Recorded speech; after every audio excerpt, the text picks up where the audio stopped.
Hey programmers, welcome to the Forgotten Flutter Show. I am Vishal and welcome to the fourth episode. In this episode, we are going to build a proper application using various widgets that we saw in the previous episode. Our application will basically be a travel brochure that would look something like this. We have the image at the top, we have a title, we have a subtitle, then we have an underline and some information, we have another underline, and then we have some contact to book our holidays. Let's get started. For that, I have created a new Flutter project in Android Studio. I will double tap the Shift key to bring up the file search, and I will search for main.dart. In the main.dart file, I have the starter code from Flutter. What I will do is, I will select all and remove all the code. Let's start from scratch. Every Flutter application, you need a library called material.dart. So I'm going to use import package flutter/material.dart. This package has everything from containers to material app or everything that you need to build a Flutter application. Next, a Flutter application starts with a main function. So let's have a main function. To define a function, we need to specify its return type. In this case, it is void followed by the function name main, and it strictly has to be main, and then we have the curly braces in which we are going to write the code. We will see functions in detail in future episodes. Inside the main function, we will have another function that is run app. This function is required to start our Flutter application. Within the run app function, we are going to define the root of our application. So let's have constant my application, and then we have semicolon. Now let's create the my app class. For that, what I'm going to do is I'm going to write STLESS, that's stateless, and hit enter. And now it creates a stateless widget. Flutter has two types of widgets, stateless widgets and stateful widgets. We will see the difference between both of them in future episodes. For now, we have this class and let's name it my app to match whatever we have written here. We will also talk about what are classes in future episodes.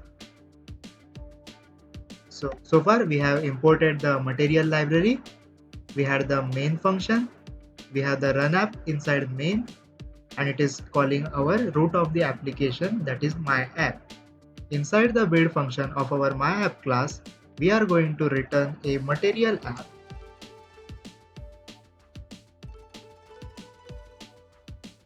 Material app widget acts as the root of our widget tree. So inside material app we have home. Here we are going to define our first page. Then we have title that we see in our recent apps. So let's name it travel brochure. And if we see in the top right corner of our Android emulator, we have this debug banner here. To remove that, we are going to use a flag over here, that is debug show check mode banner, and set it to false. Okay, so let's create a home page. For that, I'm going to create another stateless widget and name it home page. In the build function of home page, I'm going to replace this container with a scaffold. And now I'm going to set our home page class as our home in material app. Now let's restart our application. And now you can see that we have nothing on our screen but a blank scaffold. So let's go back to our design and see what we want. We want a blue background with this image. Okay, so we have a scaffold property that is background color. Let's set that to colors.blue and reload the application. Okay, we have a blue background. Then let's have app body. Inside the body, if you look closely, all the elements are in a vertical manner, that is, we need a column over here. So So we have column.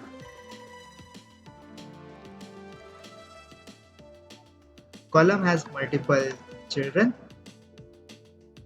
and children is a list of widgets.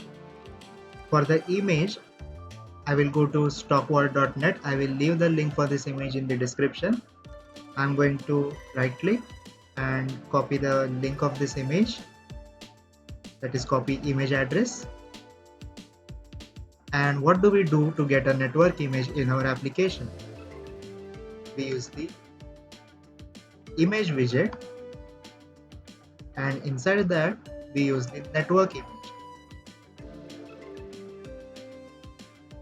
and then we specify the URL of our picture.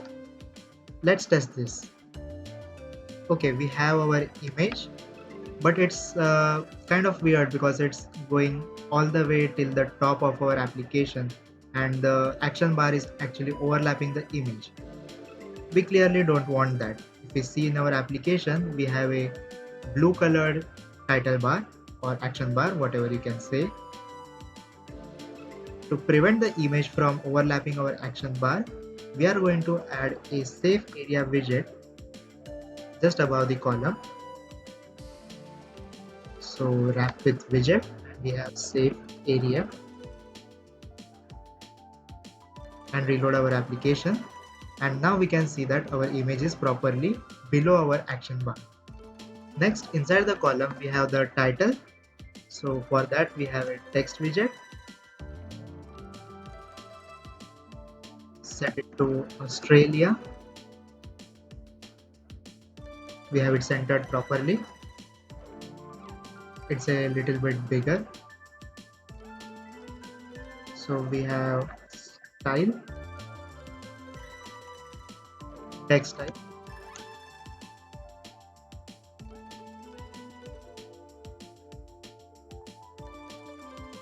Inside text style, let's define the font size, that is 24 pixels. Okay, looks better. And we want the color to be white. So we have the color property, that's colors dot white. Looks good. What next? We want the subtitle.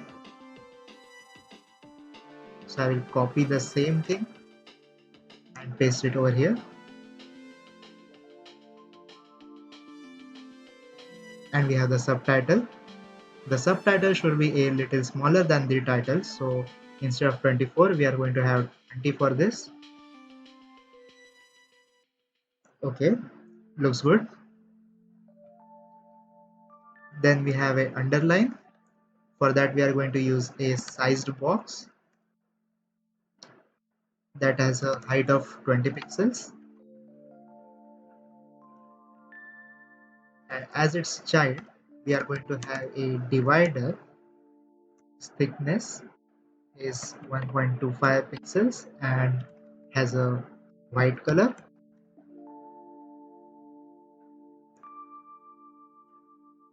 We don't want a full length divider, so we will limit that with this size box. So the width should be approximately 150 pixels. Looks good.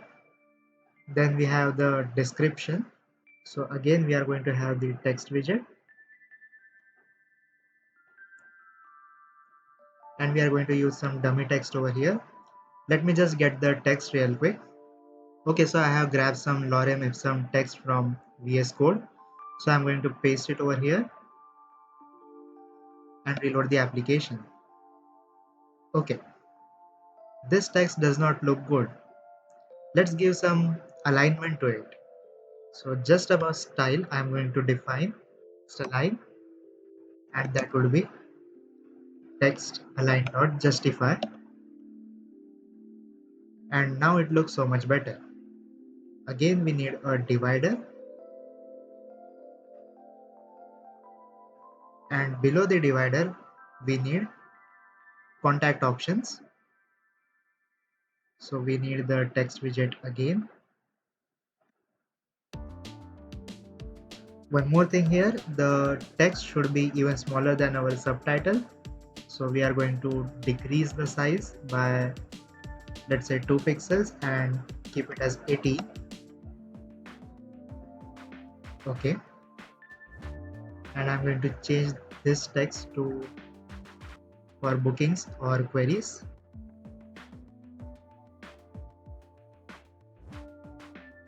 And below that, I'm going to have a container with a height of, let's say, 70 pixels, and its child would be a row. Why row? Because here we have a icon and some text over here, and they are one after another, so we need a row here. Definitely row. A row also has multiple children, and children are list of widgets. So first we have an icon. For that we have the icon widget, and that is going to take an icon. So we have icons dot phone. Okay, we have this phone icon over here, and then we have the text widget, and we have the phone number over here, that is plus let's say 23. I don't know the code for Australia, so 369852147. That's purely a fictional number. So we got a phone number, but we need some background to this container, like the white background, and we want some border radius and all those things. For that we have the decoration property of our container, and that's going to be box decoration. Box decoration will have a color, that is colors dot white. Then it is also going to have some border radius,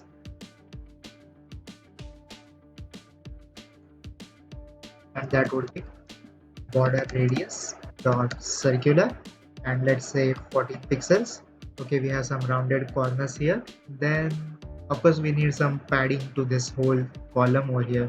So let's go back to the top and wrap this whole thing in padding widget, and let's have a padding of 10 pixels from all sides. Definitely we don't want padding for the upper half of the application, so drop that idea. Go back, and instead of having padding for the entire thing, what I will do is I will collapse all these things, wrap them in another container, or I will say column, and this column can now have some padding, and it's still going to be 10 pixels from all sides, and now it looks so much better. We are going to copy the same thing for email and replace that with email, and have some email over here, that is queries at the rate travelaustralia.com. That's a fictional email too. Okay, we have no spacing between the containers, so we are going to have some margin, and that's going to be edge insets dot symmetric, and we are going to have some vertical margin, let's say 4 pixels, and now they are 4 pixels apart. The insides of these containers still don't look so good, so let's fix that. First of all, we need some spacing between the icons and the text. We will use a size box for that purpose, and its width would be around 20 pixels. Same for email. Looks better. Then I'm going to have some coloring. We have teal color over here. So for the icon, I have color property, that's colors dot teal. I'm going to copy the same thing into the text widget.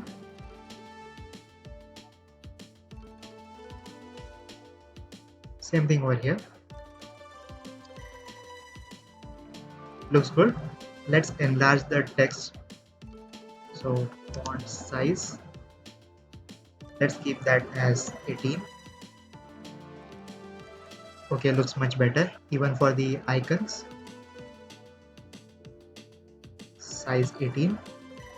It's too small. Let's have like 30 or something. Okay, 30 would be nice. 30 pixels. The icons are still sticking to the far left corner of our container, so we need some padding for that. So inside the container we have padding, and that would be constant edge insets dot symmetry, and that would be horizontal padding, and let's say 10 pixels, and reload our application, and it looks much better, but let's have 20, and now it looks very good. Copy the same padding into the email container. Also, I will copy the margin thing for the email to our phone container. Okay, so it looks very neat now. Okay, our application now looks almost like what we wanted, except for a few things like the title. This Australia is written in some other font. We have the default font for Australia over here. The subtitle is also something different font. It's still some default font over here. Then for the phone number and the email, we can have some improvements. Right now we are using these big containers, but we have a shorter option for that. We will address these issues in the next part. Thank you for watching, and for more such videos, subscribe to the Forgotten Programmer. Until then, keep coding.